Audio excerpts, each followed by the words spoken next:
In 2005, I was just 19 when I volunteered to go to Iraq and look for roadside bombs. My service changed my life. After 20 years, I want to help veterans tell their stories.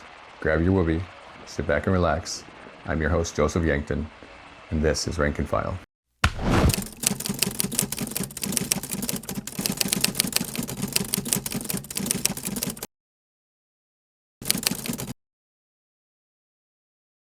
Nick Hoffman. Joseph Yankton. How you doing? Pretty good. Yourself? Welcome to Rank and File episode 6006. 006. Yep. We're at a clandestine, undisclosed location. Correct. But behind us is my grandfather's flag. I was presented at his funeral. It's huge. This is, he was a Korean War veteran, Frank Lovejoy. And so this is, every episode seems to have like a different situation going on. So this is I'm happy to do this one. In Iraq, before we went on missions, we would do the mission brief, and then they would let me pray out loud for the guys, and then we'd load up and get on our trucks and go. So I'd like to say a prayer before the podcast. Absolutely. Okay. Heavenly Father, thank you for today. Pray that the podcast conversation goes well, and that whatever's talked about today and the topics we choose will go out and help veterans and the greater community. In Jesus' name, amen.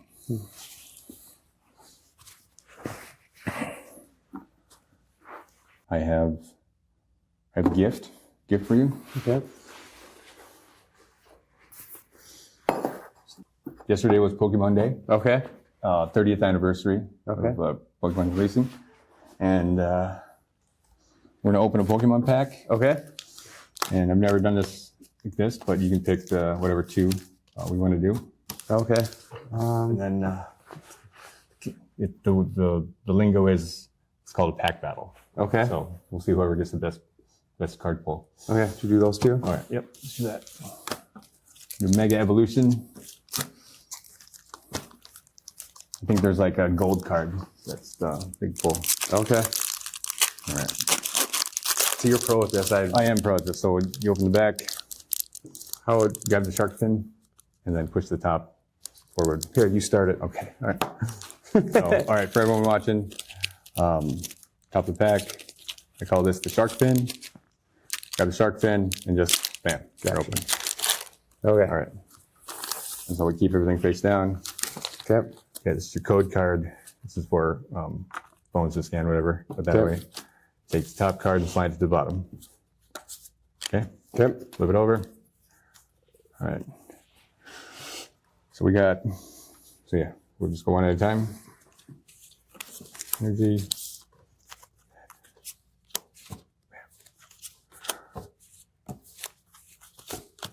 Might be nothing, might be something. Here we go. 3 cards left. 1 card left for me. No, I got nothing. What's that? You got a Mega Lucario. All right, you win. Good job. Take the cards, give it to your kids. Oh, thank you. Which leads me into the intro. Okay. Nick Hoffman. You joined the North Dakota Army National Guard Correct.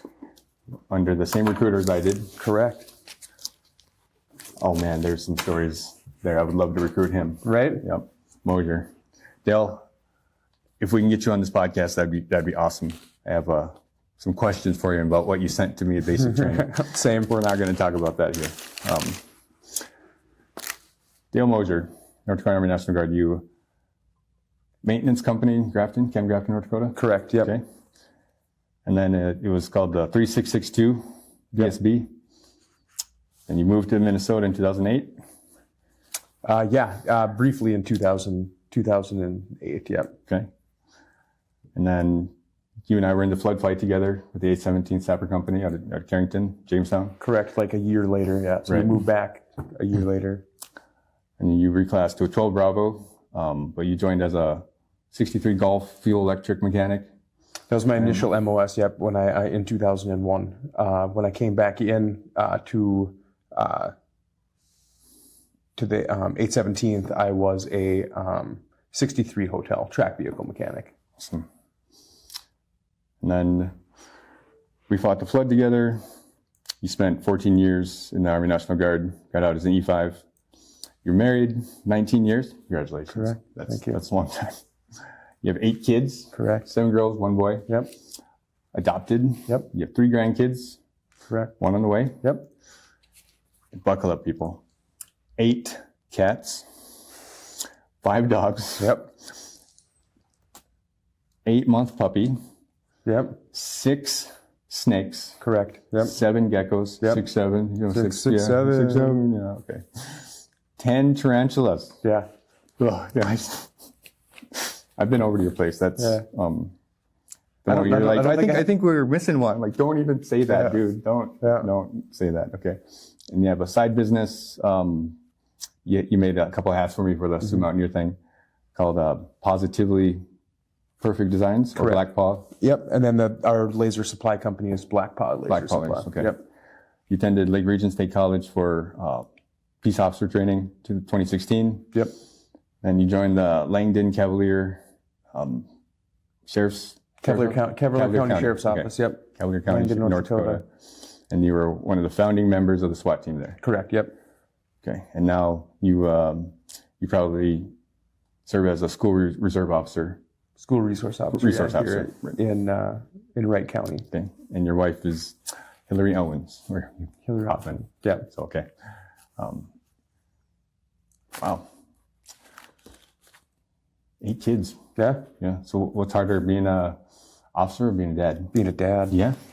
100%. And 7 girls by choice too. Yeah. Like, it wasn't like, they're all adopted, so it wasn't like we could choose, right? We wanted girls. Girls are emotional terrorists. Mm-hmm. You may know that, right? Yeah. And guys or boys it's just hard to keep them alive. Like, if you keep them alive, you won, right? Yeah. They, I don't know, broken bones and stitches, and that's what boys are. Girls are mind games. Wouldn't trade it for the world, though. Little ninjas, princesses. Right. Yeah. Yep. Yep. So why'd you join the National Guard? Besides listening to everything our wonderful recruiter had to tell you. 9/11. 9/11. I joined. So I didn't turn 17 until October of 2001.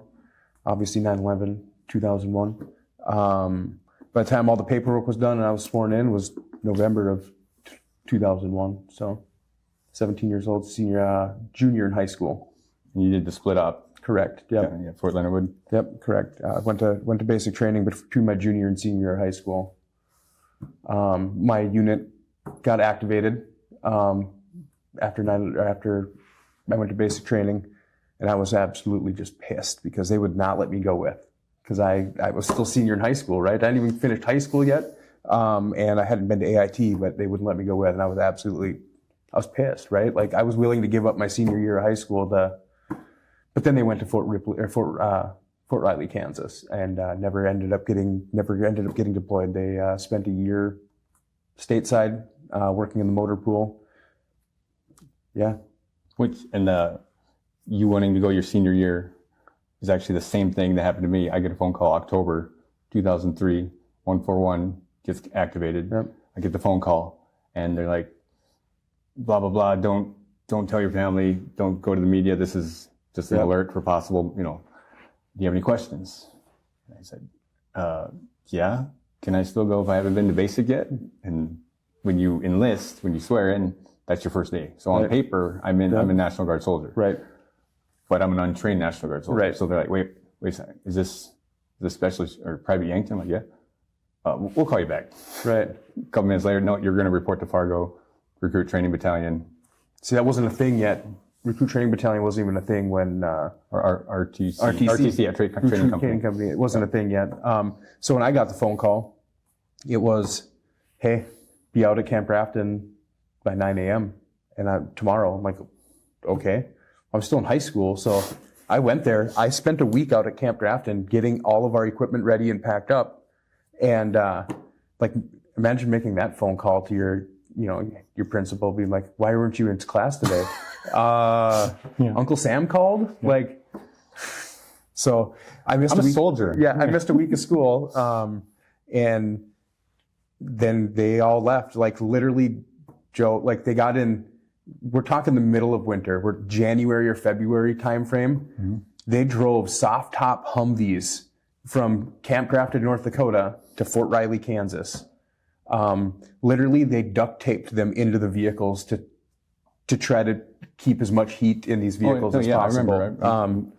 Those 998s. Yeah, it was wild. So yeah, they went down there. I asked them, like, hey, how quick can I get my GED? Like, well, you still haven't been to AIT. It's not graduate. You signed a paper saying you were going to graduate with a diploma. Yeah. Like, it wasn't the fact that I didn't graduate high school that you're not going with. Like, you haven't been to AIT, bud. I'm like, okay. On the job training, come on. Right, yeah, exactly, right? So they left. I got put in with our battalion headquarters and drilled with a water purification unit for the duration of their deployment. So, like I said, the RTC, the recruit training company, wasn't a thing yet, right? They haven't even. I think it was after that they're like, well, we need somewhere to put these people that can't go with and can't deploy. Yeah, because right? all the North Dakota units are. And North Dakota, I wish I could have the facts in front of me, but the North Dakota National Guard is deployed during every single conflict since its origin. Right, and they still are being deployed. Their ADA, Air Defense Artillery units, are on like a rotation for Washington, D.C. to, I think it's Operation Clear Skies, I think that's what they used to call it. I don't know if they're still doing it, but for 15, 20 years, they were on a 3-year rotation to go protect Washington, D.C. And so one of the founding thoughts I had creating this podcast for Rank and File is that, I hate the phrase when someone's like, oh, you're just National Guard. Like, oh, it makes me cringe. Like, do you even know anything? Mm-hmm. No, you're ignorant. Do I just get pissed at this person because they don't know anything, or do I educate? Right. And so I want these episodes to also educate, everyone that doesn't hear the National Guard side of things. And so the North Dakota National Guard patch, I have it on right here. It's the blue shield and the 3 arrows represent the 3 Sioux tribes that are in North Dakota. Mm-hmm. Lakota, Nakota, Dakota, the 3 dialects. It has the bow. Then there's a rope underneath, but it has a direct tie to the natives. And then if you go back far enough in military history, well, my ancestors are fighting the army. Mm-hmm. I hold the position that there's no native land of stolen. This whole stolen thing, it's complete bullshit. All right, it's this victim mentality. Like, no, we fought. Right. The Indians fought the army. Okay, there was a war. Like, people fought and died and killed. Like, that's not stealing. It's not like we woke up and people like, where's all of our land? Where'd it go? I don't know. Like, that's the stealing. Right. Like, the army didn't come in as a thief and steal. It's like, no. They tried to make treaties. They honored them, didn't honor whatever, and then fighting. It was a lot of fighting. Right. So to say things were stolen dishonors the deaths on both sides. They're like, no, there was a war. It was a Dakota War. Yep. It was for 40 years, the Great Sioux War. So. But they say there's not a square inch of this land on this world that's never been fought over. Right. Yeah. And never been conquered, I guess. For lack of a better term, I don't really like the word conquered, but that's what it is, right? Well, it's the term that my dad, Richard, has used. He said, we're conquered people. Right. So conquered people only have the rights that the conquerors give them. Right. Which is, okay, to the winners go the spoils, right? Right. And I think society and young people today they don't believe in a time of, like, that sort of time period. They read it in the books and it's like, oh, this war and that, like, winning and losing war is real. Right. And just because we can see it on YouTube on this, funker battle footage, GoPro cams, right, it doesn't seem real because their video games are the same graphics. Right. Well, it desensitizes but it's, natives have been citizens for 102 years now, and we're still the top minority in the country volunteering to join the military. Yeah. No other minority volunteers, percentage based on per capita. Right. Yeah. And that's pretty cool considering we were conquered. Right. We were given citizenship. We climatized. We became, we can't Can't beat them, join them. But one of the craziest things I was ever said to me from another Indian was during my 2-week leave coming home in February of 06, came home during the Four Winds Warwick Indian game, like that, the rivalry, the big Super Bowl basketball game. What year? Like 2006. 2006. Okay. So February 2006. Warwick was playing Four Winds Indians. So there's two Indian high schools on the reservation. What is the Warwick 5 Warriors? miles from each other? Well, Warwick and Fort Tons, probably 30 miles. Is it that far? Yeah. So Warwick is the Warwick Warriors. Yep. Colors are orange, black, and white. Logo, Indian head. Yep. Four Winds Indians. Black, blue, and white.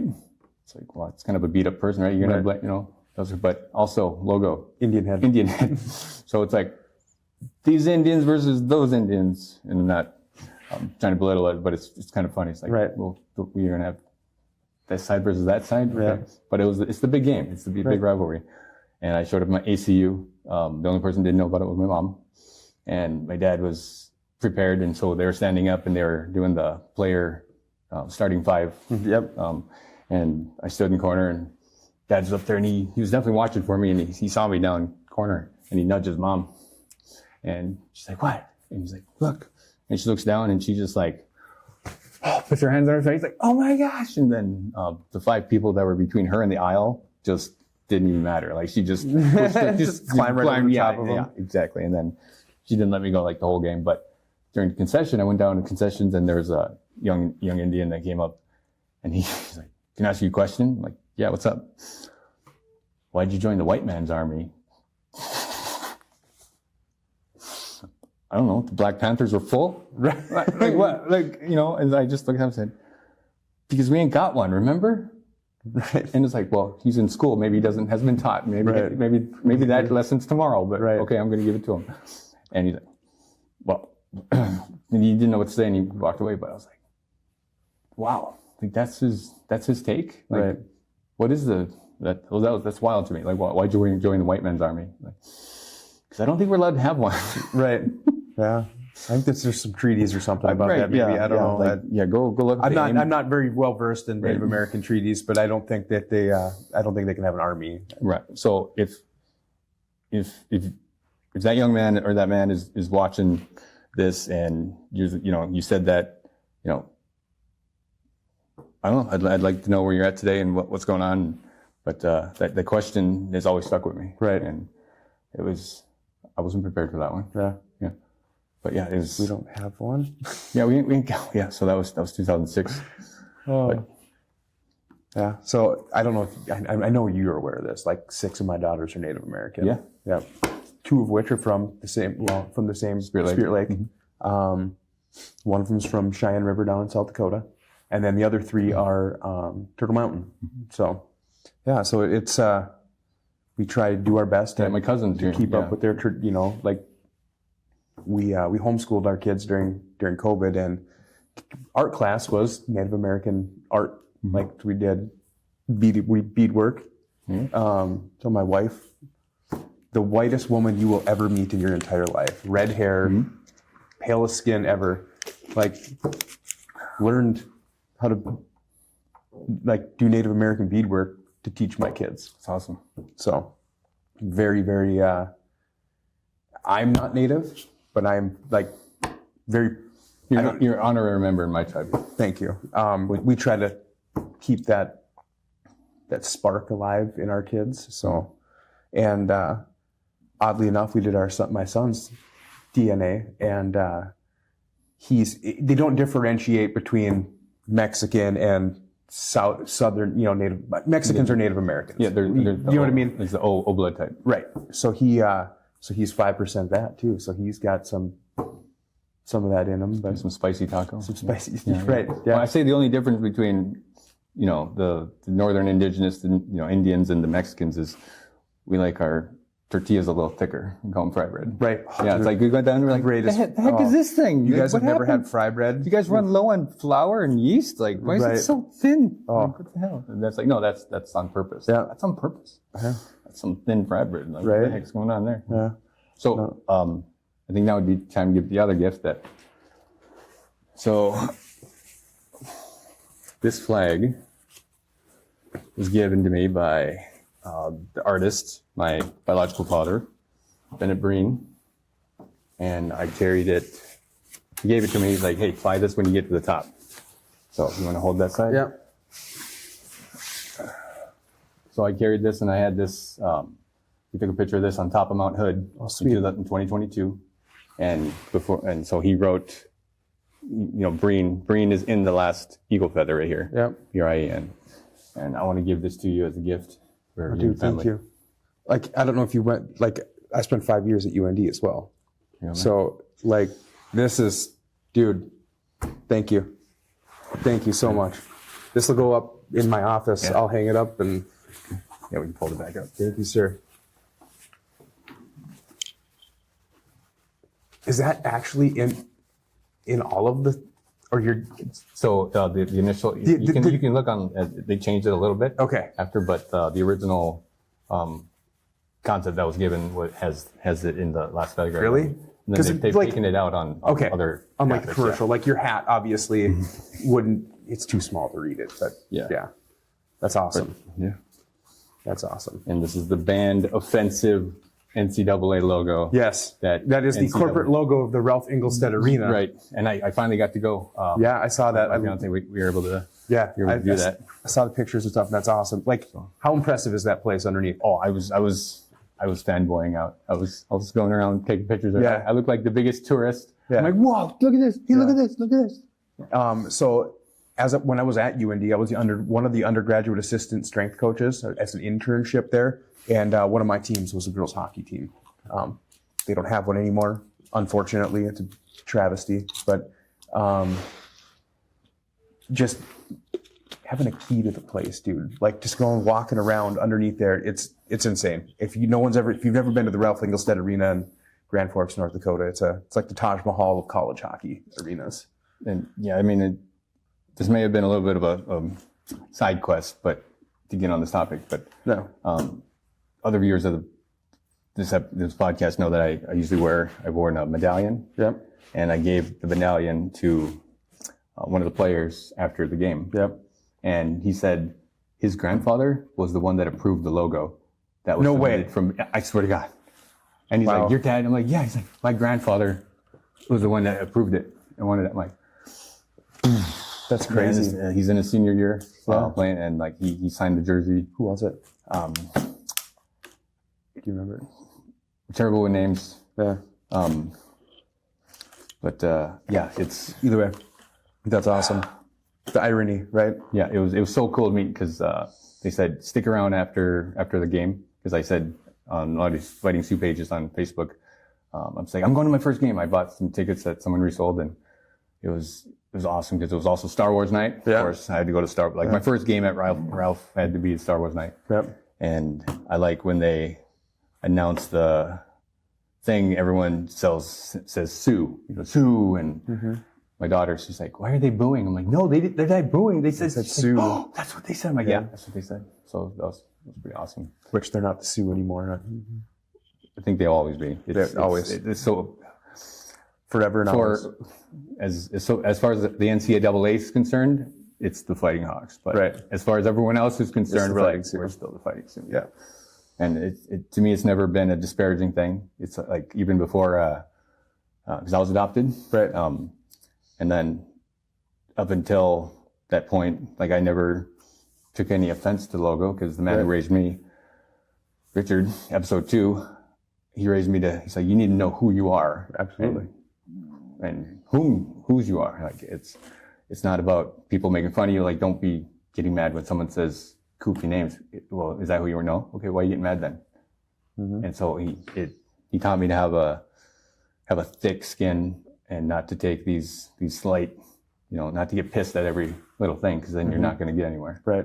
And before every game, football, volleyball, basketball, whatever, they would play a very. Did you ever see? Have you ever been to a game ever when they were the I've watched Sioux? intro clips. Like and they stuff, yeah. they would do like a tribute to the Sioux tribe before every game when they had the name, and it's yeah. Well, It sucks. So when my dad Richard, talk about, he said that UND got the approval from all the Sioux tribes to do it. It was approved. Yeah, there was a ceremony and everything. Right. And then if you want to get a little bit into the weeds on it, it's like, well, did they really need Indian approval? You know, in those times, like this was, I mean, what, 20 years of citizenship for the natives? Like how much rights do you really have? Like some of these counties weren't even allowing the Indians to vote. Right. So it's neither here nor there, but it's, if they wanted to really make fun of the Indians, they would have done it in a different way. Right. And there are groups, you know, college kids are going to be dumb. I was dumb. I still do some dumb stuff. So snapshots of, you know, images of college students, you know, partying and stuff isn't a whole reflection on the academic institution of University of North Dakota. Right. Yeah. And there's fun rivalry. People are going to be people. The best thing about people is that, you know, they're awesome. But the worst thing is that people suck. We do stupid stuff, and people want to find any reason to. That's offensive. That's offensive. Like, no, the funny thing is no matter what they did, they're still in the name. They're the University of what? Exactly. That's what I'm saying. So it's funny to be called Sioux, because the Sioux is the suffix of I don't hold that position, so I'm probably not pronouncing it right, but it's Nedewesu, and so Sioux is the back end of that word, and that would be like what means snakes. Yeah. But Nedewesu is what the Ojibwe called the Dakota, and that translates into snakes in the grass or snake-like people. And in the modern American understanding of hearing that would be like, oh, that's super offensive. Be like, snake in the grass. How else did the Dakota people hunt before they had horses? Right. Because there was a time when they didn't have horses, and then there was a time after. Right. Well, what I was taught and told was, well, you would wear the skins of the animals, and you would crawl to pretend you would sneak up on your prey. Like you stalk and sneak up, and then you get close enough to fire your lance or whatever, or to get them to fall into the trap. And until horses, you're crawling. And what else crawls in the grass? Like, I'm glad we weren't called little gophers. Right. You know, like we're not Minnesota, we're North Dakota. Like, right. Yeah. They were the flicker tails before the Sioux, by the way, which is a gopher. Well, I think this is an upgrade. Yeah, absolutely. Yeah. And so and I think they were told by these French fur traders coming down, they're like, who are we going to encounter next? Be like, that's the Sioux. Like, the what? And then and so by the time they got down the river, they're like, what did they call them again? Like, Sioux something? Right. And then it stuck. It just stuck. And it became easier. But then whoever was naming states was like, I'm an educated person. They're called Dakota. So we're going to call this North Dakota and South Dakota. Right. That's what it is. And in the history books, there's the Dakota War, you know, and then there's Great Sioux War. But, you know, my dad would always be like, you know, no, you're a Dakota. And so, but me being adopted, my biological mom is Sioux, Dakota, and my dad, biological dad being Bennett Breen, he's Ojibwe, so I'm half and half. And then it's when we did the blood test, because we met at my grandmother's funeral, Mary Lovejoy, and that's about the most awkward conversation you can have with another man, or at least the most that I've ever had. Because there's a guy that he used to run the casino. He was the general manager, and we were sitting at Pros, the bar. And you remember, you know, Tank, Eric Hodel, yeah.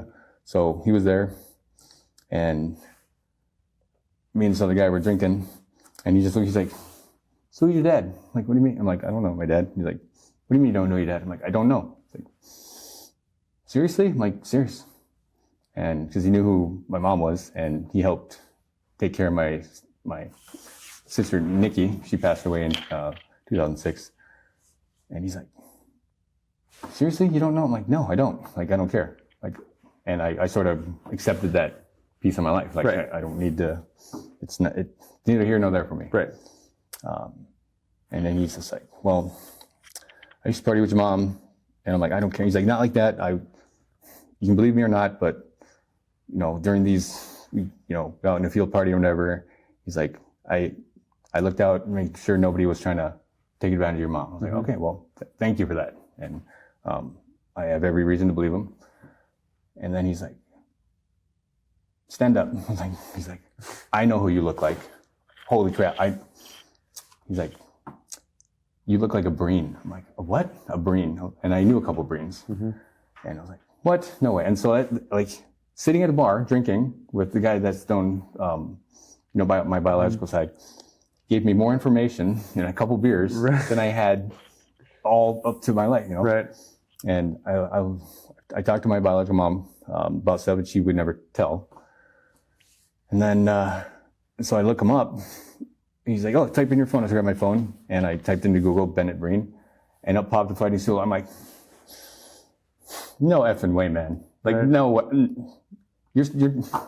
so you're telling me, you know, that guy, and they're like, so you're telling me for the last 22 years, this guy's my dad. Are you serious? Like, the one dude who drew the most ridiculous logo that's been giving me the biggest pain in the butt. You know, every time the next white guy finds out I'm native, and he's upset about the Fighting Sioux logo being taken away, he blames me. Like, and I was like, this is the curse. Okay, there's no way. And he's like, I think, you know, you look like him.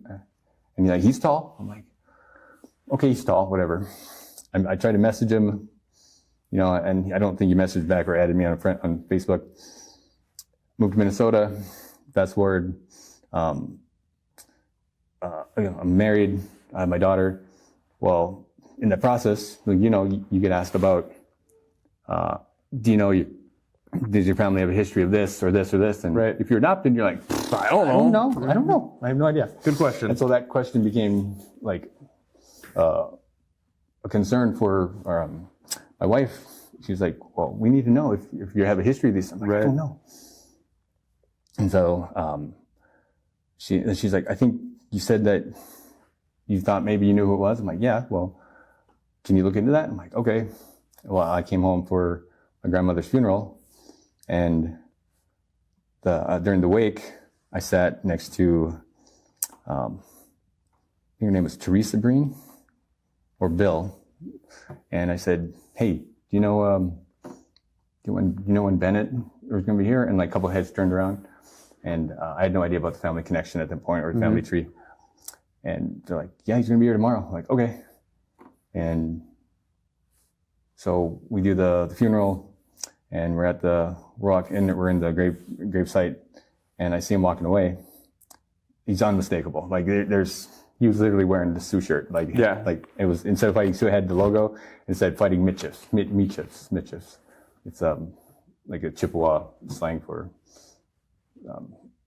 the Sioux. Okay.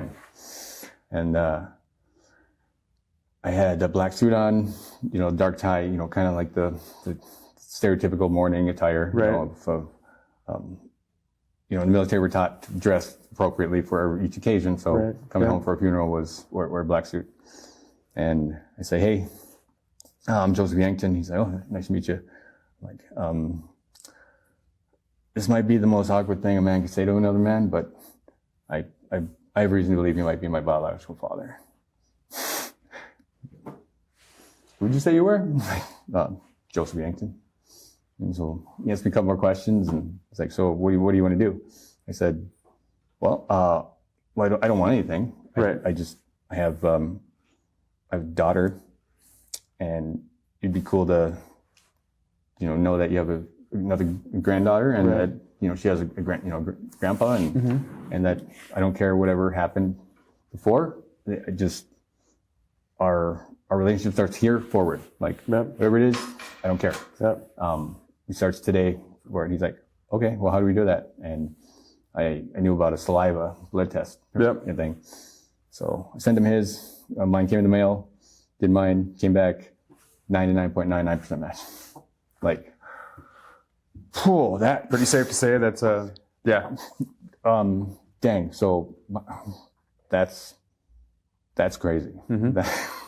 So and I took my fighting Sioux hat to Iraq with me. I have a picture of me wearing it on the Zephyr hat, the white one that we'd always have this stuff. Like I have it I'm wearing it on the plane in uniform. And so it was like, wow, it would have been really awkward if I was this liberal Indian, like, yeah, that's offensive, and just realize like, right.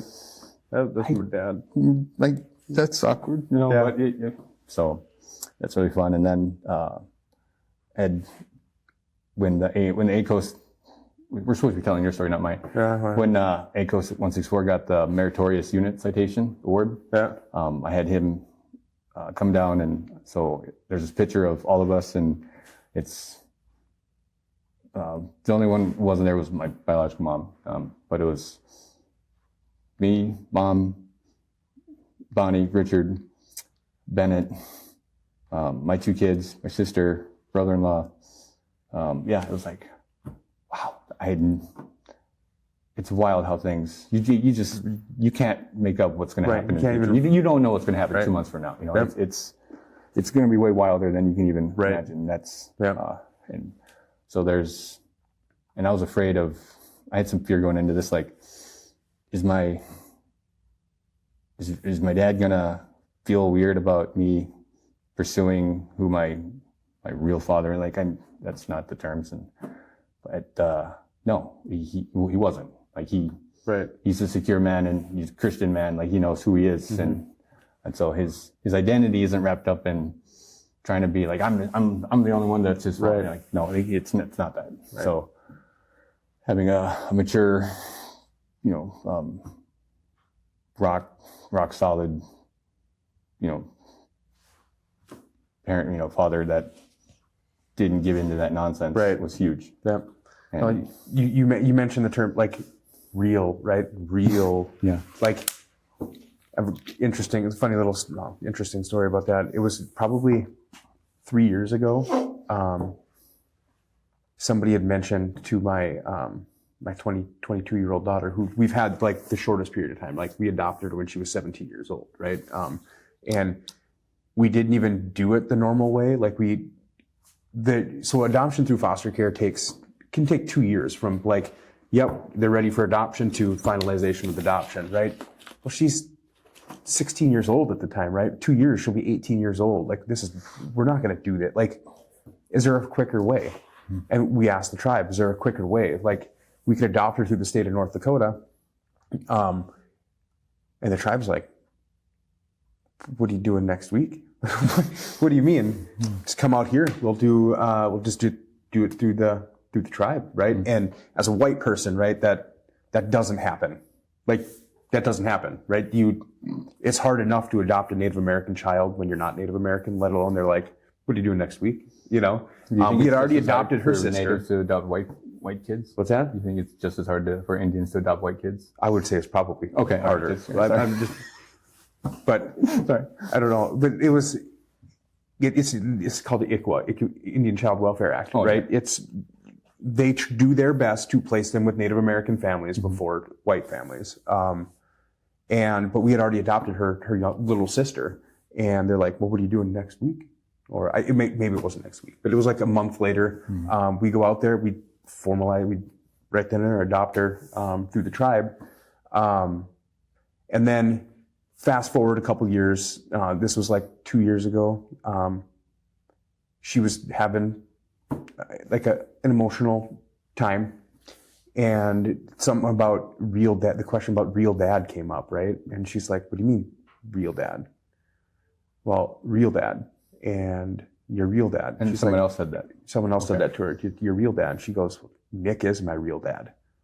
And like, we didn't get her, like we didn't adopt her until she was 17 years old, right? And we're fast forward maybe 3 years, maybe she's 20 years old at this time. She's like, Nick is my real dad. Like, it's only been 3 years, right? And that like I'm tearing up thinking about it right now. It's just like waterworks. Like, he is my real dad. Like, it's been 4 years and I've already made like this profound effect on on her that he is my real dad, right? Like, he's here for me. Like, he stepped up, right? Another interesting fact about adopting them through Spirit Lake, the one stipulation, she had to take my name, which was weird to me. Like, my other daughters got to choose, right? And we gave them that opportunity. One of my daughters decided to keep her biological name hyphenated with my last name, right? Everyone else decided to take my last name, but they didn't give her the option. They're like, no, you're not Graywater anymore. You're Hoffman now. Which, if she would have wanted to do that, I would have been all for it, right? But they didn't even give the option. Like, I thought that was weird. I didn't ask why. I never asked why that was a thing. But yeah, it was super interesting. But it was the fact that no, he's my real dad. He's the one that's here for me, right? He's the one that is stepping up and yeah. So that was a pretty cool. And like I said, we'd had her. She's our kid that we've had the shortest amount of time, and she's the one that she's probably the closest to me right now of the kids that have moved away, and yeah, it's pretty sweet. The whole real dad thing. I don't like that term, right? Real dad. What's real? Yeah, define real. Define real. Yeah. Who's here and here? I'm real. Yeah. Her biological dad is obviously real. He's a real human being, right? Not to take nothing away from him, right? He's real. It's her real dad. She has two real dads, right? Yeah. She's me and her biological dad. You can call it bio dad or adoptive dad, whatever you want to call it, but we're both real. Yeah. So, yeah. But we are. There's not a whole lot of white people that go out to the reservation, and I mean, they're closed off, right? They're a very tight community. Sometimes don't like outsiders, right? Yeah. Rightfully so. Like, yeah, there's we know what insecurities, happened. There's history, fears. right? Yeah. But we're like out there. It's like we've been to funerals are a big thing, right? They very big celebration of life on the reservation. And who are the white people? Those are the Hoffmans. Just leave them alone. Don't. They're us. They're part of us. Like, it's a pretty cool dynamic that we are accepted on the reservation. But I mean, I grew up as close to the reservation as you could get without being on the reservation, right? Like, there was a military base between me and them, and that was it. Yeah. But to be accepted into that culture it's one of the coolest things ever. So. Well, and sort of vice versa. Like, I grew up, you grew up on Devil's Lake side of the lake, and I grew up on the reservation side of the lake. Wrong side of the tracks. Yeah. Yeah, south side, north side. Yeah, of course, south side. Yeah, south side, Devil's Lake. Yeah. And I think we didn't even call it racism when I was younger. It was prejudice. People are prejudiced, right? Absolutely. And that term doesn't get used. It's racism now. They don't use the word prejudice, but it's. I remember Richard telling me what he experienced from time to time, and that stuck with me as a young man.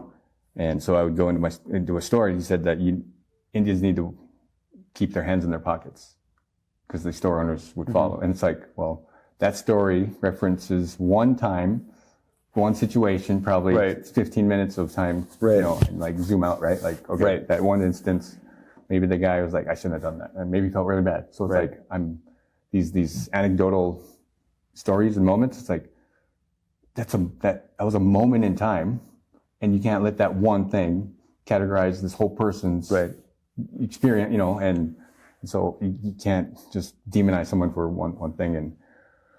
And there are instances where I became instant friends, or like we became pretty chummy with people in Devil's Lake. And there's instances where, even with other Indians on the reservation, where it's like, no. It's like, well, I'd be called Apple, red on the outside, white on the inside. Like, I've never heard that before. No, but seriously? No, I've never. Oh man, heard that I've been called Apple. before. That's one of the most Red on the disparaging outside, things. white on the inside. I mean, at Warwick Indian School, the biggest insult you could say be like, oh, Wushichu, they call you Wushichu, white, which is. It has nothing to do with the actual color. Wushichu was the Sioux, the Dakota word for the colonizers, but it references the action of they take. Yep. So it's not about color. And then I'll tell you this one.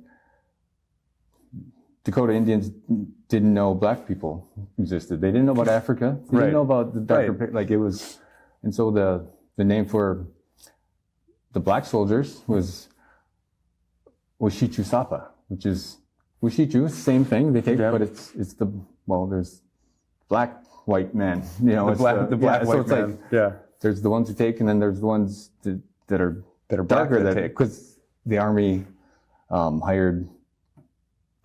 This is before slavery was abolished, Right. and you could earn your freedom if you decided to go fight the Indians. Yeah. And so there was like the Buffalo Soldiers were helping advance Western colonialism for 4 years up until 1868. Yeah.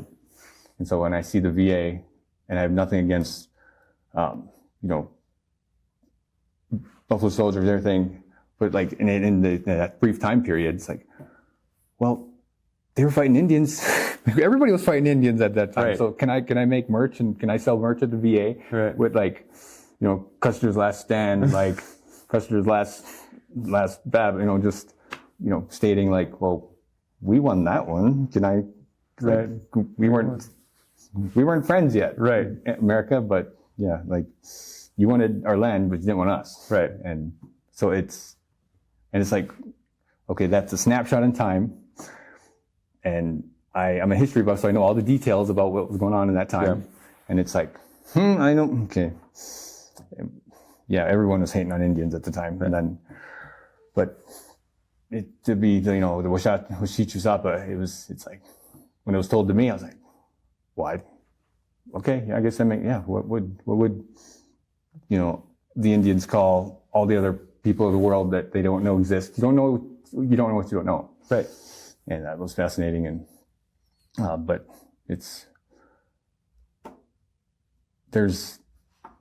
I think the biggest connector, the glue that holds people together across any skin color and is struggle. Like there's this Ralphie May, I think it's Ralphie May, the comedian. He's like, I didn't know racism. I just knew that we were all poor. Poor is in every color. We're all Yep. poor. We're all running around like There's another barefoot, one. hungry, being stupid. Theo something said that too. Theo Vaughn. Yeah. Yeah. He was like, yeah, We weren't racist. We were poor. All we were of just us. poor. Like, Everyone's poor. Right. It doesn't matter what color Yeah. you are. And so there's that, but yeah, being Apple it's like, okay, like Whatever. I don't know what that means. And, right. I understood the concept, and there's a book by Sherman Alexie, the filmmaker for Smoke Signals. Thomas and Victor. No. You haven't. Okay. No. You grew up a mile from the reservation, Yep. and you haven't watched Smoke Signals? No, I haven't. Anyways, he wrote a book called The Absolutely True Diary of a Part-Time Indian. Okay. And it talks about basically me. he grows up in the reservation, but has to go in town for school. Right. And in town for Kmart, to get supplies, come back. And so he lives here, but he has to go here. Yeah. He has to come back. And so there's this back and forth, back and forth, back and forth. And well, when it comes to consistency in what you want to model your life after, other than my dad, Richard, being, a retired telephone company technician. He retired my senior year, 2004. Just model citizen, great reputation, all that. It takes time to model reputation, and it's like, okay, well, who do I want to spend more time with? And I didn't see up close as an experience all that many stand-up Indians in my life. And so, but I was able to see more role model like white folks or non-natives. And so I think I started patterning my behaviors after, successful white people, smart white people. Mm-hmm. And reason why I love playing chess, I saw the smart kids in class playing chess. Right. I'm like, oh, I want to be a smart person. So I'm going to start doing what I think these smart kids are doing. Yeah. And I moved from checkers to chess, and that was, I never moved to chess. I was a checkers guy.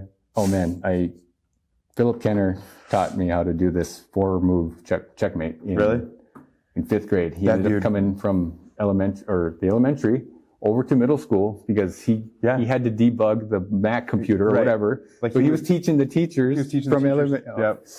Who's your IT guy? Oh, the third grader. Yeah. Mr. Kenner over here. Yeah. And he showed me that, and I was able to use that exact move on Dennis Freilich at the Bean. We were playing, years later, but when I said checkmate, he's like, I'm like, I finally did it. You know who taught me that? Yeah. Like Erica Kenner's little brother. Yeah. Like, and it was a perfect circle in that whole situation because internet wasn't out at the time when I was learning how to play chess, which makes me sound old. Right. But we had encyclopedias. Remember going to encyclopedias? Don't know something? Get the encyclopedia. My coworker put a set of encyclopedias in his office at the high school. I would love a set of encyclopedias. I'm like, what are you doing? Like, you have a computer there that has. He's like, yeah, it's just decoration. And I'm like, that's hilarious. Dude, my dream is to have. We're gonna have a room at our house. We're gonna have a nice space to where phones are not allowed. Your device is not allowed to spy on you, listen to you, distract you. Right. Like you walk in, you're writing, you're playing music, you're reading something's non-electronic. And like we had 2 sets of encyclopedias, and I remember ours being a little more outdated, but we still had a set. I mean, it spanned almost like the whole wall. Like it was just, and that was. Do you ever watch Friends? Have you ever watched it? I haven't watched all of them, but like. Joey couldn't afford an encyclopedia set, so he bought like just the S or just like one book, right? Imagine that being an insult. Like, what, your family can't afford encyclopedias? You're too poor? Like, so, you buy one book? Yeah. It's Friends. So he's like, he's like rattling off like facts from the S book of the encyclopedia because that's all he could afford was one book.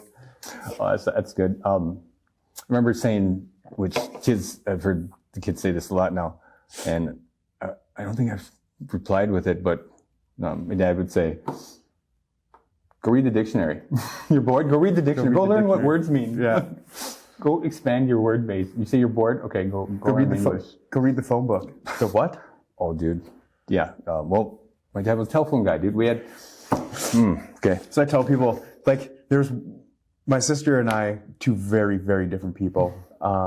Shout out to Molly. Shout out to Molly.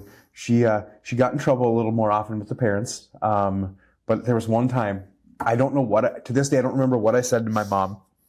And, I had to have really pissed her off because my mom, she slapped me. Like, it never happened, right? Like, and, I looked her in the eye and I said, I'm going to call social services. And she grabbed the phone book out and threw the phone book at me. She's like, here's the phone book. And I say that, but like you have people that grow up around here, like the metro area, they're like, holy shit, she threw a phone book at you? And I'm like, time out, this is Devil's Lake, North Dakota. It was like that thick, guys. Like, and that included the 6 counties around us, right? But yeah. And it had everybody's number in it. Right. Yeah. Here's throw the phone book. Like, who's Tallman, North Dakota? Let's go to that page. Like it had the Durham Triangle. That's what they called it. The Durham Triangle was the phone book. And I got the phone book thrown at me one time and people are like, holy crap, that's a big book. And I'm like, no, it's not. Well, so I got in trouble. I did something stupid and I heard the kids try to like help other kids, like not get picked on by the parents, or I guess. And I don't know why or how I ended up getting this in my head, but I said the same thing to my dad, Richard. Right. He grabbed the phone and he's like, okay, I'll dial the number for you. Right. I'm like, he's not afraid of anything. Like, I was like, and like, it was when that little kitten like gets all toughed up and like, yeah. Oh, you want to go? Okay, let's go. Yeah, let's go. And I'm like, I didn't faze him at all. Like, okay. And I did tons of stupid stuff and I got spanked for a reason. Like, I didn't spank for the fun of it. Right. And, yes, but I remember saying something like that, but like, well, I'm going to be like, oh, you want me to dial a number for you? It's like, so essentially almost the same thing. Your mom did, like, oh, here, look up the number. I'll drive you there. My daughter was like, my youngest daughter, she was like, so my youngest daughter was our first child. And she was probably 4. We were still going through the adoption process. She was still our foster daughter at the time. She got in trouble for doing something. We got mad at her. And so she goes, I'm going to call Ashley. Ashley was our social worker, right? Like, what do you, and then she starts grabbing her bag, like her little backpack, her Dora the Explorer backpack. She looked exactly like Dora when she was little. Grabbed her Dora the Explorer backpack and started putting things in it. And then she goes to grab her kitten and to go put her kitten in the backpack. I'm like, Zeus ain't going with you. Zeus has got to stay here. So she goes, fine, I'll stay. And went and unpacked her backpack. But that was where she drew the line was, you can't bring your kitty with you. Your kitty's got to stay here. Oh, I suppose I'll stay. But I'm going to call Ashley. Like, the fact that she knew what, like, had an idea of what that was. She's 4 years old, right? But that's all she ever knew was social workers and foster care and whatnot. But yeah, it was funny, but real at the same time, you know? I'm going to call Ashley. But did you ever try running away? Or you know, getting mad and... Not really. Like, sure, like maybe out to like my tree house or something, right? But, or was there like an established way of conflict resolution? Like, I didn't even know that phrase existed until after my divorce. but what, running away? Conflict resolution. Conflict resolution. Like, wait. Yeah. So there's other ways than to just go out to the shed and work on a project until the next morning, and Right. and then it's resolved magically. Right. And that's a guy thing, Nothing right? against my folks, but you know, there Right. was a barn and a shed and a garage Yeah. and plenty of things that needed to be worked on at all Right. times. And Where's Dad at? he's in the garage. He's in the garage. You know, like, well, how can you tell? Well, you didn't hear the door slam? Right. Right. Okay. Yeah. Yeah. Well, that No, I sounds was like never another conversation ended peacefully. Right. I know, as a kid, never really ran away. I had a pretty vanilla childhood, to be honest with you. Like, there was, you know, my parents are still married today. Amen. And so there was never there were some arguments between them. And like Well, I I said, hope my so. sister and I were two very different people. My sister was a little, and she still is a little spicier than I am, right?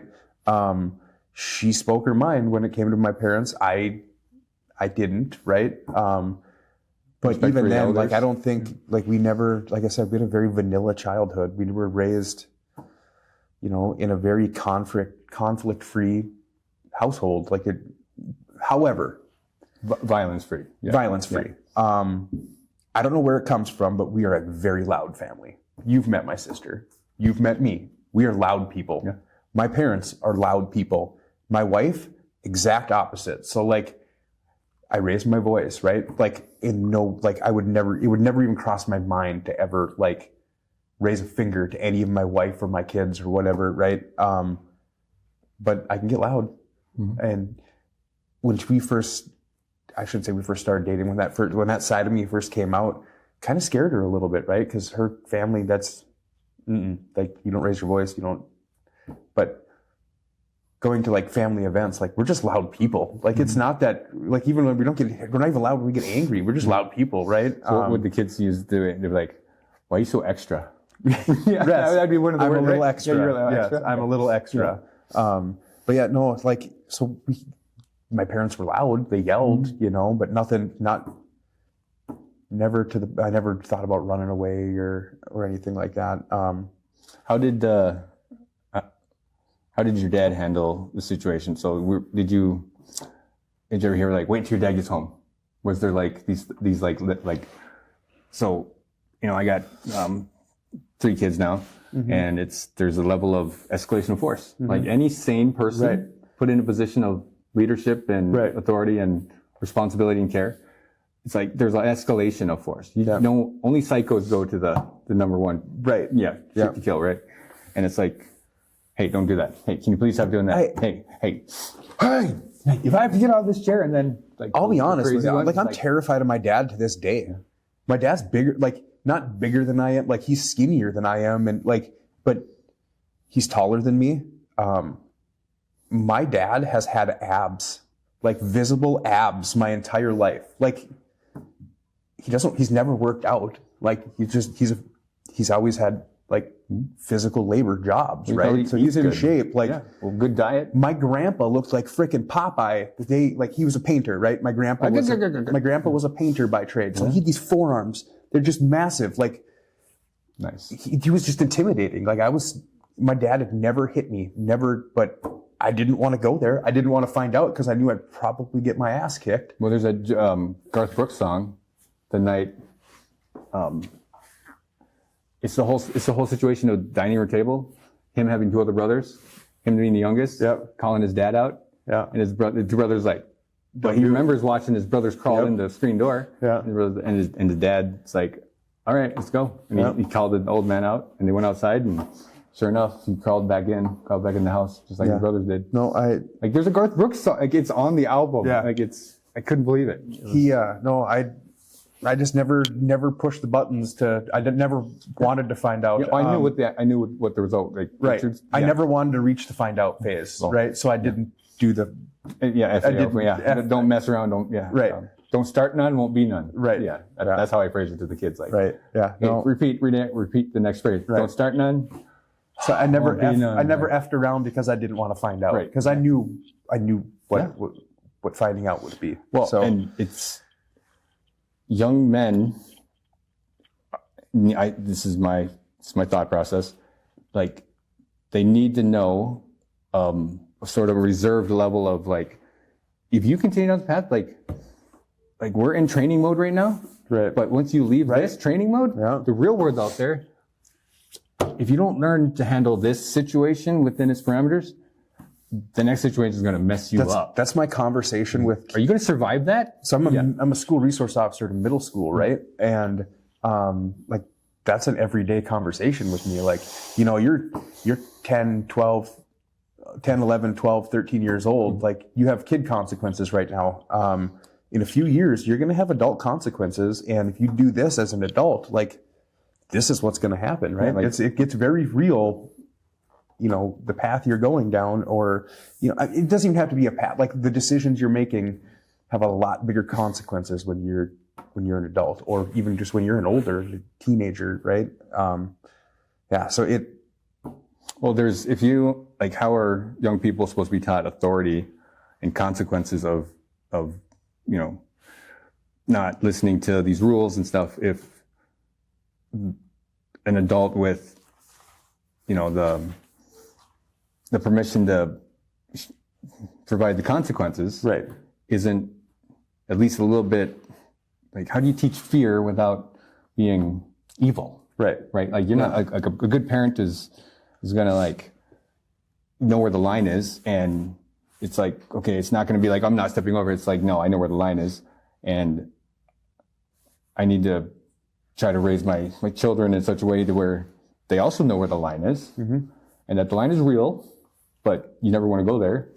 And like, I'm divorced, and so my kid's part-time, and it's no secret that there's divorced families, and the boundary that I respect, I don't cross into whatever version of parenting happens over there. Right. Like, that's the boundary. You don't undermine their... Because I want their boundary to stop at my house. Right. Like, no, it's but the dynamics are obvious enough to where, like, my son wants to be over there now versus here, even though the custody time says otherwise. And so we're figuring that out. That's the hardest part of it. Like, co-parenting is not easy, right?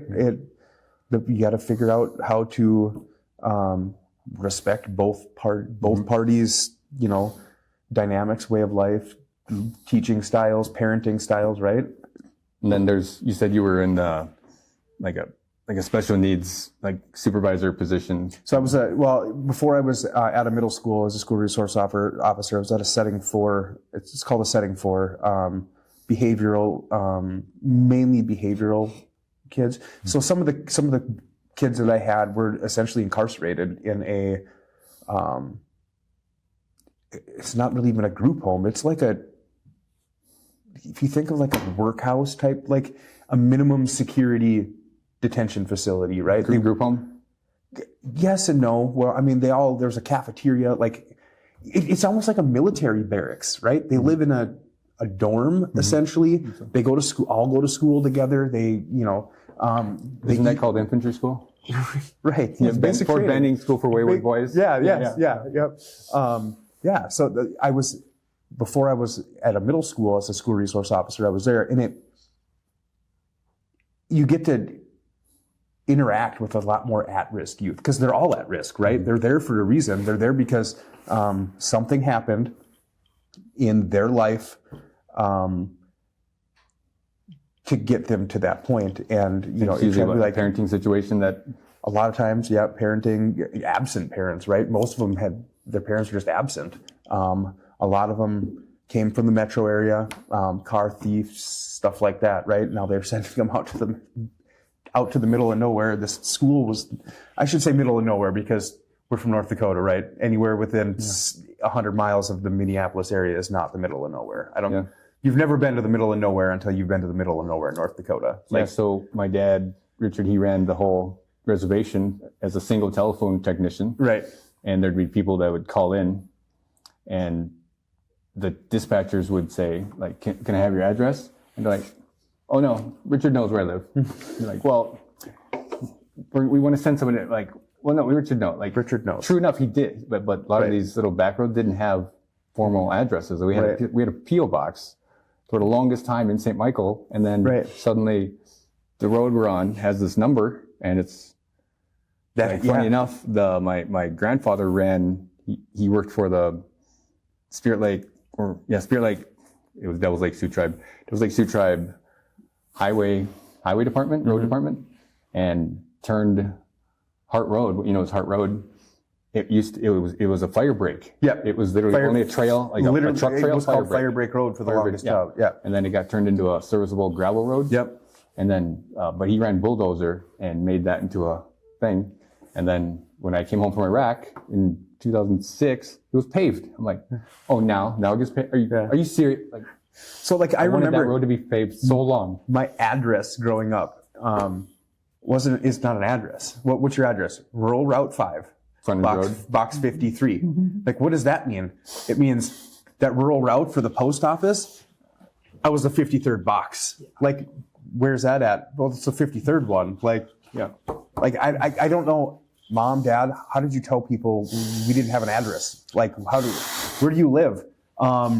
You know that River of Life Church? You take a right, and then three roads after that, you take a left, and then we're your third house on the right. It was literally MapQuest. Like, people memorized MapQuest style directions before MapQuest was a thing. It's like, oh no, you go past this road a quarter mile, and then you turn a left. When I was a kid, there were like that road. What road is that? I don't know. It's not named. Like, you see the goofy mailbox? Take a right.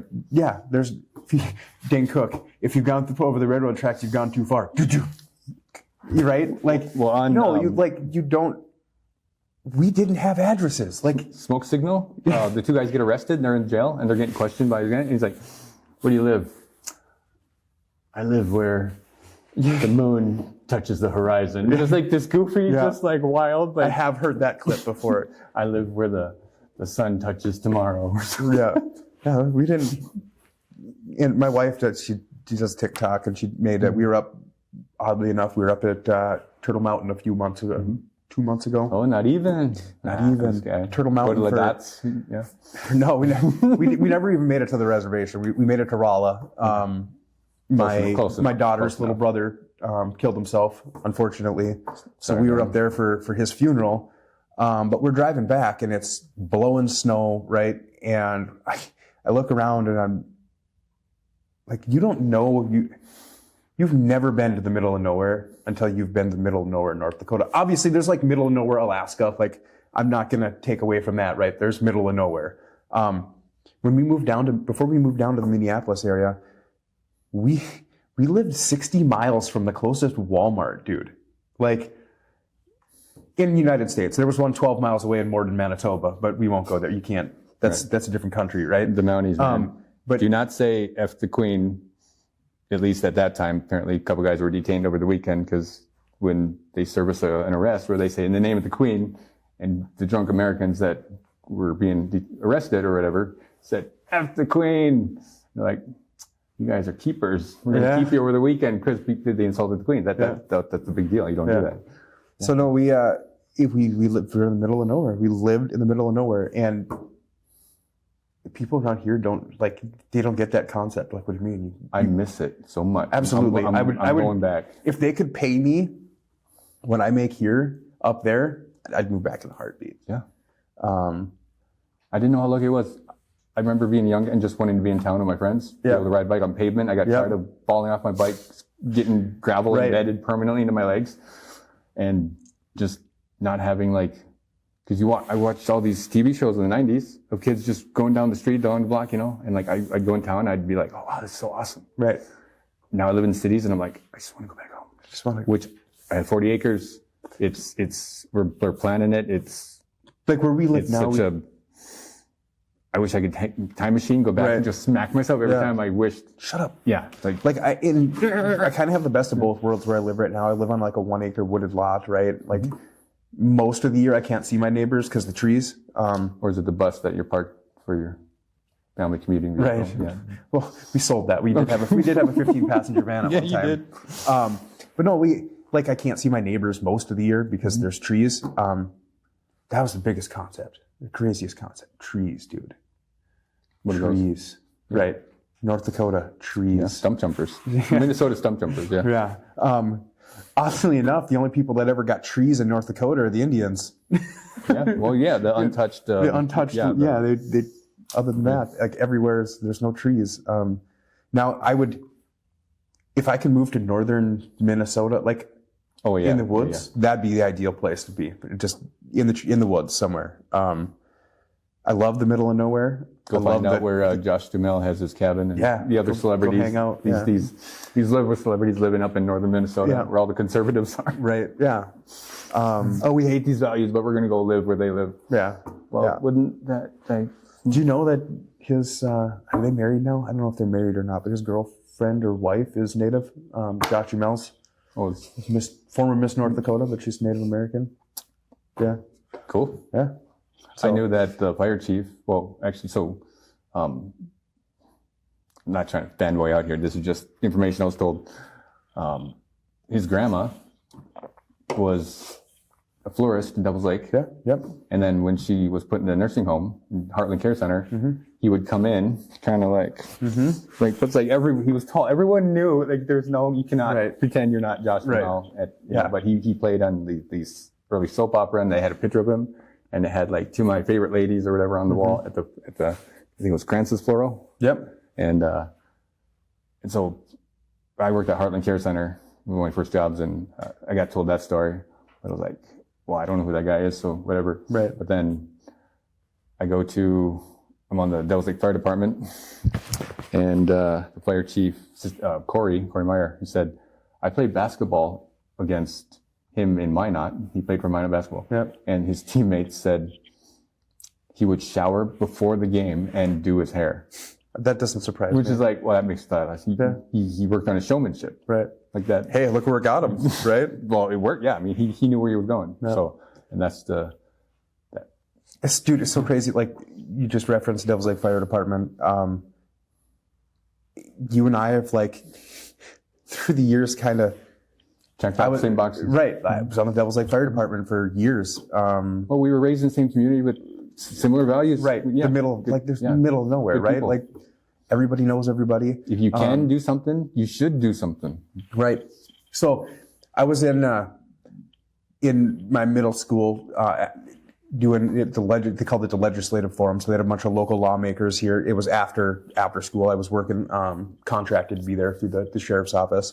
And, they had a bunch of state legislators there, and they had, citizens were able to ask them questions. So after this was all over, they were talking, a staffer for Bobby Emmer's office was talking, and she made a reference to somebody who he's just like, oh, A.K. Kamara. Do you know who A.K. Kamara is? Do you know a Kamara from Devils Lake? She passed away.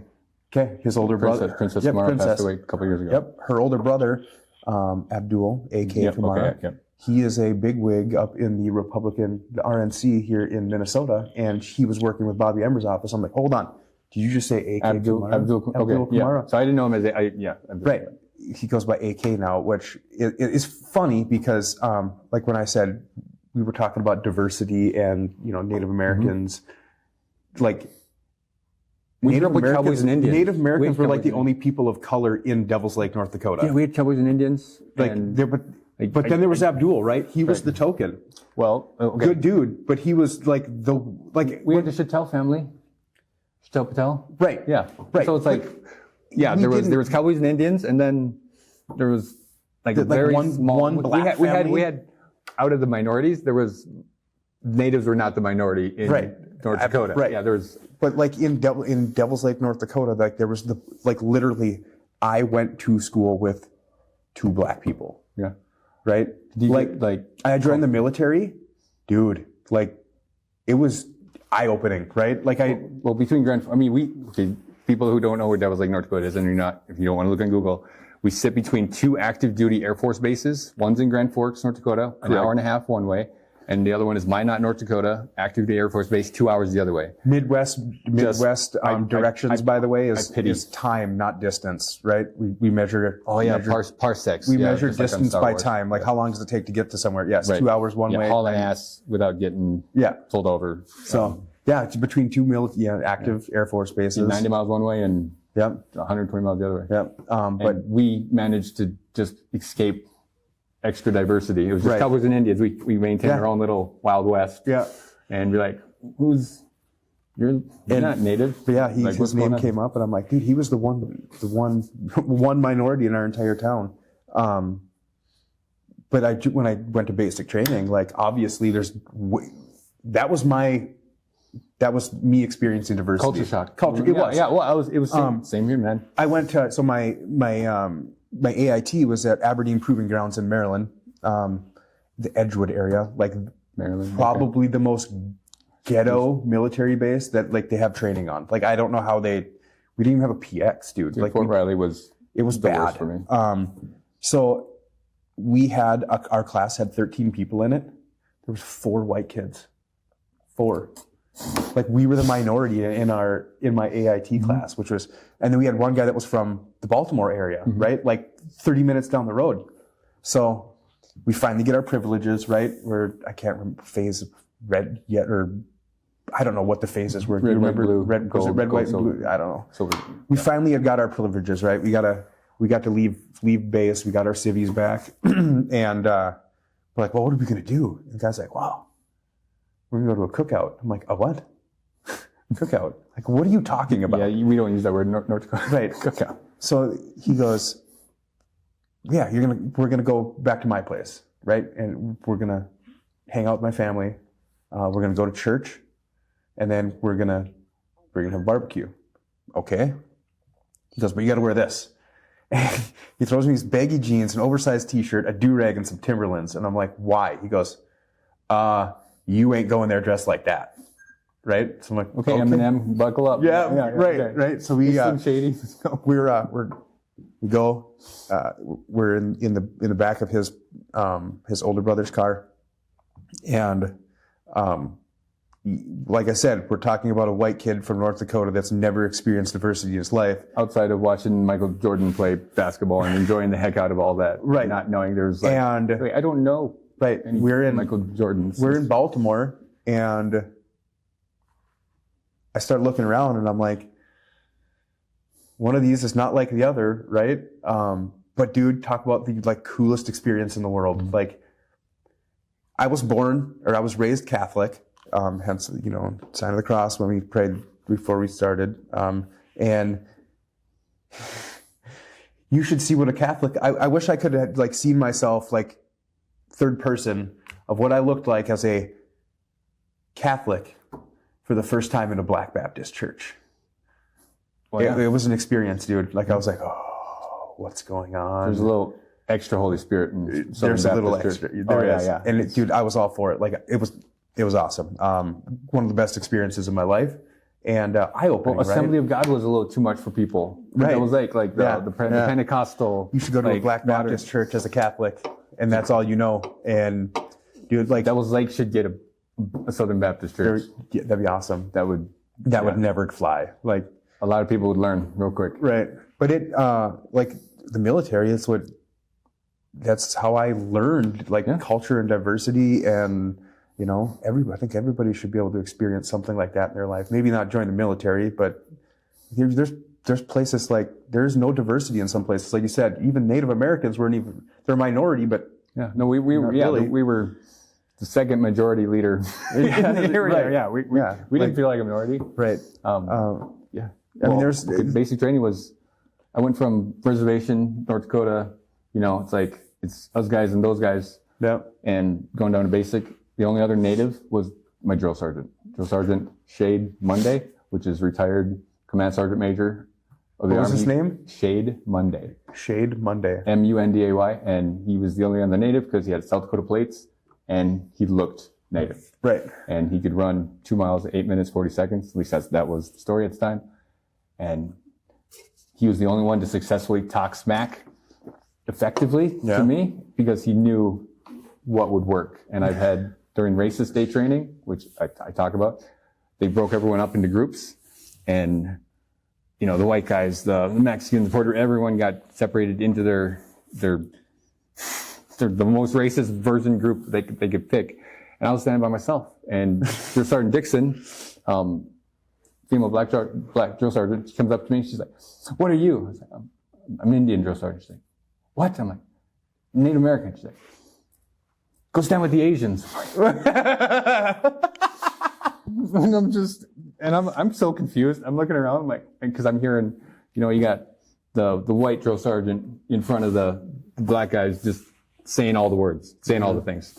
And you got Drill Sergeant Monday, native, in front of the white guys, probably chewing them out. And so you have, and I don't know what that training block would be called, but it was, I call it racist day. Right. And I'm like, okay, I've dealt with this all my life. Okay, this is nothing. Okay.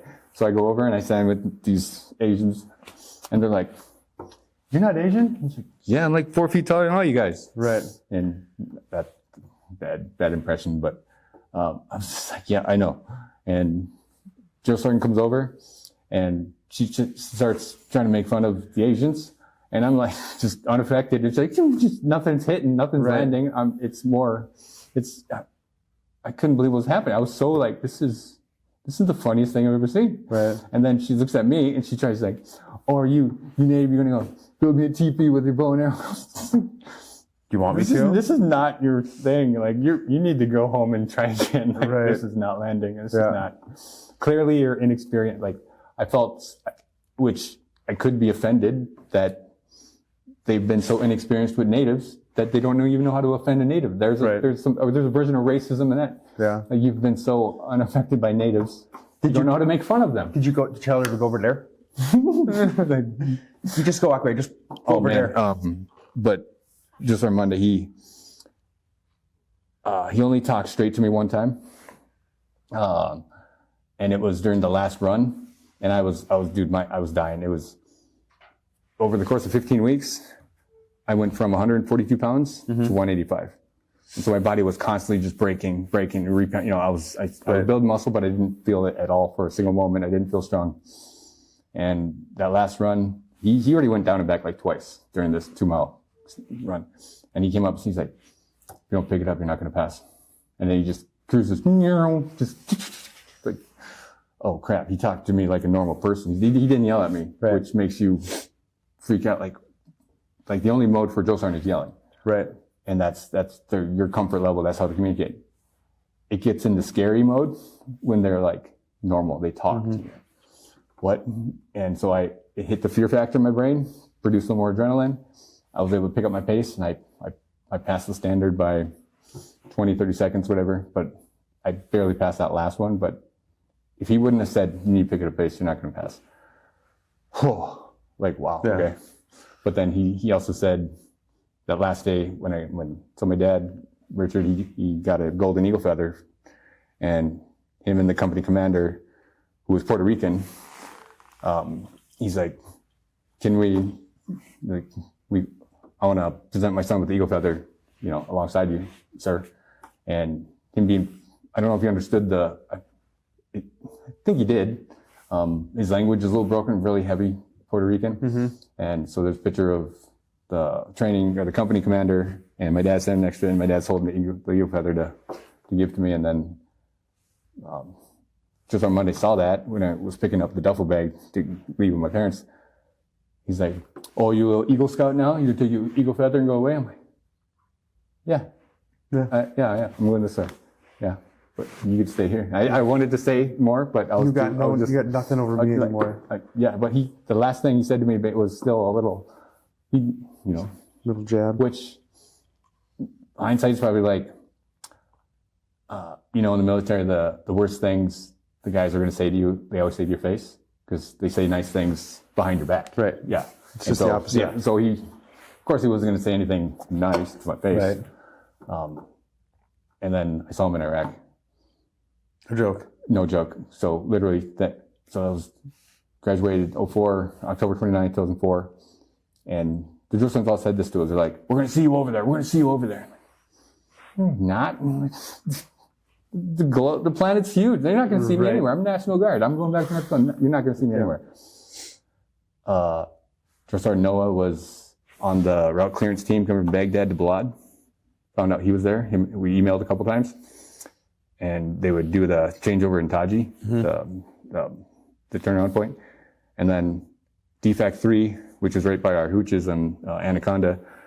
I'm talking with these chaplains during chow, and my back is to the door, and all of a sudden, dude, just my spidey sense, just like, I turned around and looked, and he walked right through the door. That I've never been abused, but that trauma response I received in that moment. That's what you imagined it would be like? That's what I started shaking, just like everything just started like hyper real, just crossed my brain and my eyes, just like, and these chaplains are like, well, hey, are you okay? And then I'm like, I couldn't talk, and I'm like, I need to go, and I grabbed my stuff, got the tray, and I'm like, my drill sergeant's like, he's not your drill sergeant anymore, he's just another He's just NCO. a sergeant, yeah. And I'm like, okay, he's a breathe specialist, breathe. I'm like, I gotta go. And so I grabbed my tray, got up, and I stepped out, turned around. He was me to you. Yeah. He was literally right. I'm like, all of a sudden everything was shaking on my tray, and I tried to go to position of attention, and like I didn't know how to look, and I was like, no one prepared you for this. Like my brain was just like, and I was like, Sergeant First Class, Monday. And he's like, you got promoted. Yeah, I was specialist, right? Yeah. He's like, and tighten up that haircut. And he walked away.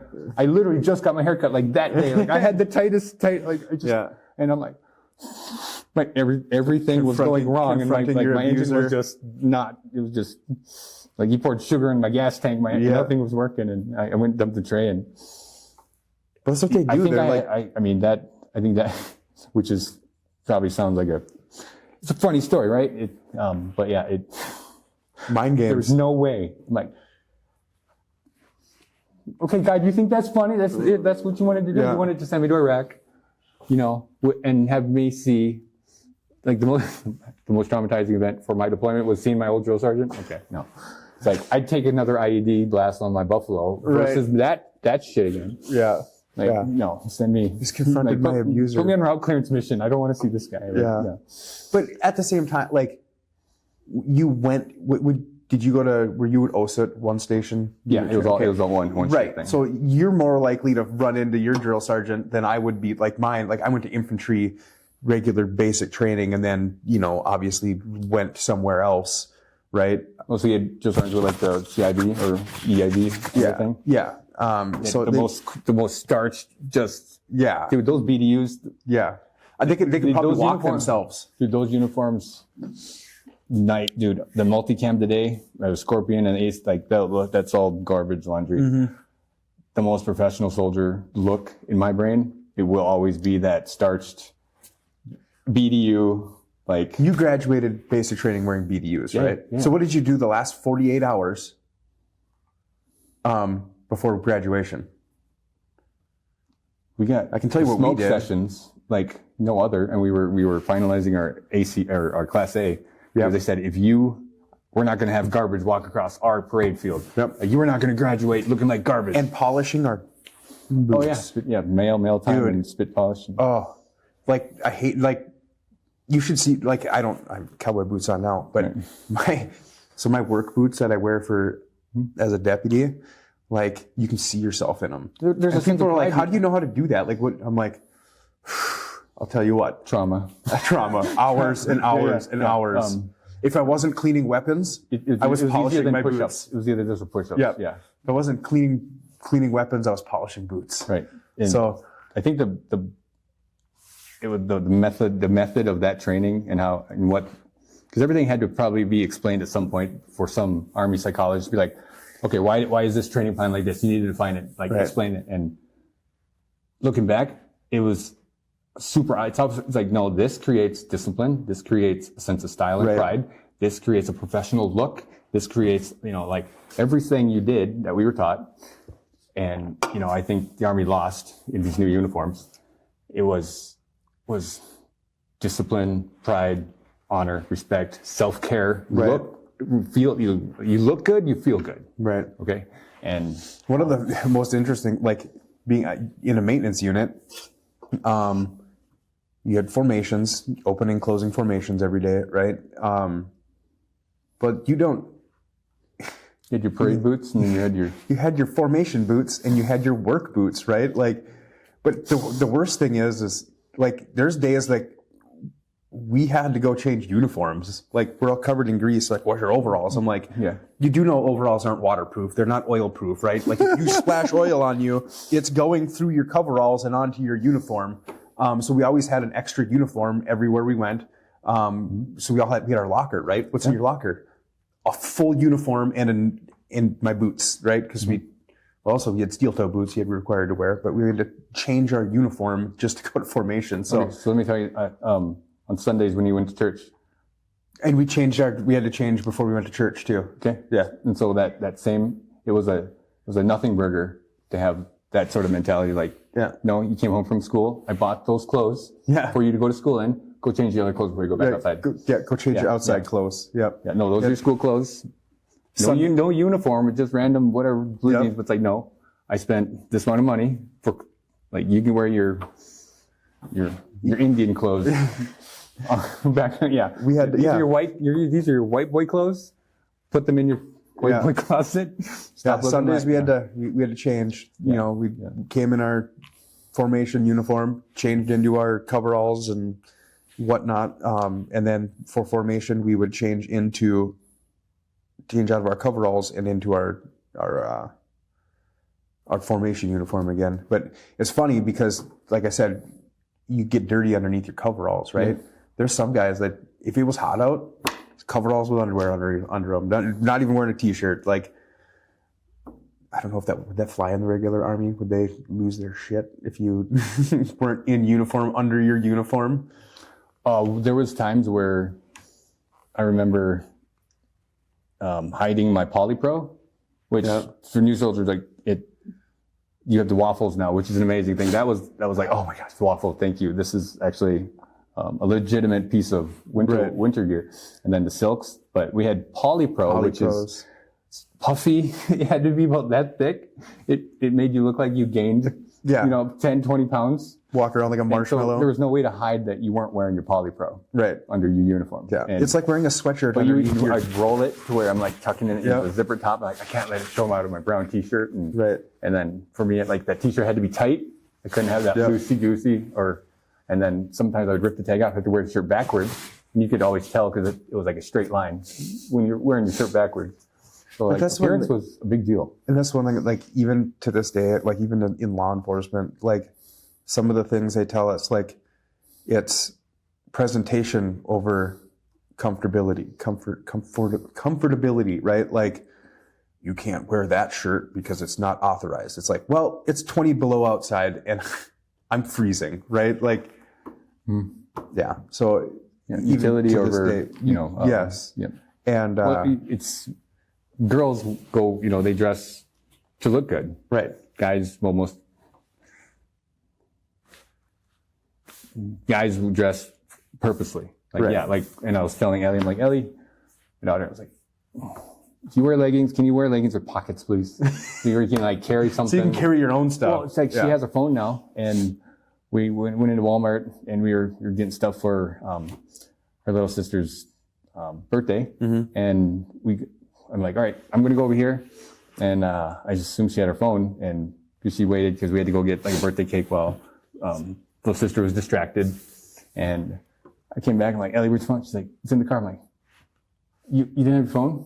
And she's like, well, I'm like, Ellie, what's the point of having your phone if you're not in Walmart with your phone? That like I think Walmart's the reason you got a phone, right? Because like the Atom code, Pockets. right? Atom code was made from Walmart or a box store. So, yeah. And so it's like that was sort of my, oh my gosh, I left my daughter alone, unsupervised in a Walmart, and she didn't have her phone. Right. Oh crap. Okay. And I'm like, can you have pockets? And parenting is so different nowadays. It's crazy. I'd go into Walmart in Devils Lake and be like, well, one, it was the toy section at first, and then it was electronics. I'll be in electronics. And we'd be over there with the headphones, testing every CD, demo track, playing the 64 game like that. There was, if there was predators, they knew exactly where the kid, like, it was like, okay, electronics or toy, yeah. So, it's like, going back home and going into, my wife has a rule for me when I go into Walmart or the grocery store in Devils Lake. I get 3 people to talk to. She gives me a quota because if I'm glad I don't see Alex right now. If I go into if I go into a Walmart in my hometown, I could spend hours in there just talking to people. So we were in there. I could see her looking at me. We could feel it. We were not this last time, but a couple years ago, we were in Walmart in Devils Lake, North Dakota. And my wife's like, you get 3 people to talk to. That's it. And then we're out, right? So we're in there and we're talking, and I'm on like my 3rd person, right? And as we're walking out, another person walks up to us and she's like, I told you 3. But I'm like, but hey, she's talking to you too, right? Like it was Elvin, Elvin Schroeder, right? Yeah. Fire department. It was Deb, his wife. Okay. Was talking to us, and she knows my wife just as well as she knows me because we were on the fire department with her husband. And she goes, we get out to the car and she goes, I told you 3 people. I said, hey, that last one was technically for both of us. So that's just as much your fault as it is mine. Yeah. So I'm a very personable person, and small town, right? Where did everybody grow up? Blaine, Minnesota. Like in the where I cities live. here. I live in Blaine. Yeah. Okay. Blaine. You know what's in Blaine? You know what's in Blaine, right? The largest. In general, what the $1 million homes, soccer fields, and trailer parks. Okay, that's about it, right? Yeah. Like it sums it up in there's it's too. I call it a modern. There's not a modern log home. It's more of a like the Cherokee long home. Okay, but I don't like this. There's not much in the middle though, is there? Not a whole lot. Right. There's a few neighborhoods. I have a modern. Yeah. So I'll let you guess where her long home. Yeah.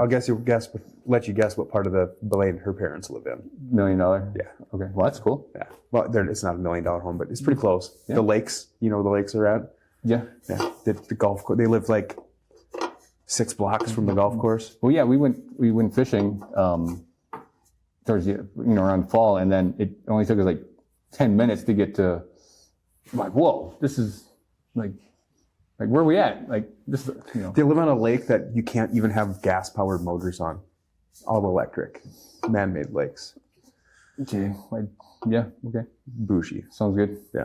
But yeah, well, I mean, she different. She didn't grow up in that house, but she grew up in that area, right? So, what provides a umbrella of understanding about the situation? Yeah. Right. So, my ex-wife, Rochester, Minnesota. Yeah. And one of her top 5 things was similar to that, and she thought it was so offensive and rude that people would come up. People, obviously, she wouldn't know anybody but all the people that would come up and talk to us. Well, this is how things have been since we were kids, going to Mr. and Mrs. J's Cedar Inn. Right. Everyone talks to everyone. Right. We even had, God forbid, we had people, come just driving up our driveway while we were doing chores, and that's I guess we're not mowing the lawn anymore. Right. I guess we're hanging out with okay. Yep. And everything would stop. I would neither be seen nor heard. I would disappear. Yep. And parents would play playing card games or whatever. Mm-hmm. I saw them adults throwing frisbees around. Yeah. I'm like, okay, that's all right. I had to be playing with my Legos or whatever. Yeah. But Impromptu. your neighbors would just show up. Cool. That wasn't rude. It was just, Yeah. oh, okay, cool. They would be happy to see me. Like, oh, cool. You chose to come and see me. Yeah. Yeah, that's awesome. And then come inside and, you know, there'd be something to drink and eat, and like there'd be company. We have company over. That was like, oh, we have company. Like now, and it's an honor for your guests. They are honoring you with their time and presence and wanting to choose you. That time is gone. That's crazy. Right. Show up to one of your good friends' place unannounced and see what happens. Right. Like, what are you doing? bro, Did somebody die? right, like, what are you doing? Did your phone not work? Like, no, we're It's your phone, yeah. like, you lose reception? No, I got it. What are you doing here? Like you can't even video bomb someone. Like, I call it video bombing, like hitting the face camera button. I started doing that during COVID just to see as an experiment because I wanted to not post anything negative. Right. I just wanted to do happy videos and stuff. And so daily I would try to video bomb and see who picked up. And I wouldn't stop until one person hit the video and like, hey, what's going on? Like, hey, well, it's like, it's not like I showed up to your house. Like, I'm just trying to talk to you face to face, video to video. And so our version of interaction has changed so much from what we were raised, you know, in. And I mean, obviously it's people walking up to your table, like, what are you doing? And yeah, like you go to pros, right? I probably don't sit down. Like I'm going table to table talking to people, and my wife would be like, "Who are those people?" Oh, that's so and so from sometimes third grade. You can't remember their name. Be like, "Hey, man, how are you?" I don't remember your name. It's been 23 years, but hey, bud. Yeah, pal. Yeah. There's nothing like small town life. Like I said, I'd go back to it in a heartbeat. Miss it. Yeah. It's it's safe, and it's safe. Getting the 40 acres that is in my name on the reservation, that it's undeveloped, but the plans are, we've made plans on how to do it and get the road put in, and I know where I want the pad for the garage and all this stuff, and we're gonna do like a Connex or a storage container. Yeah, so I'm gonna try to see if that situation works.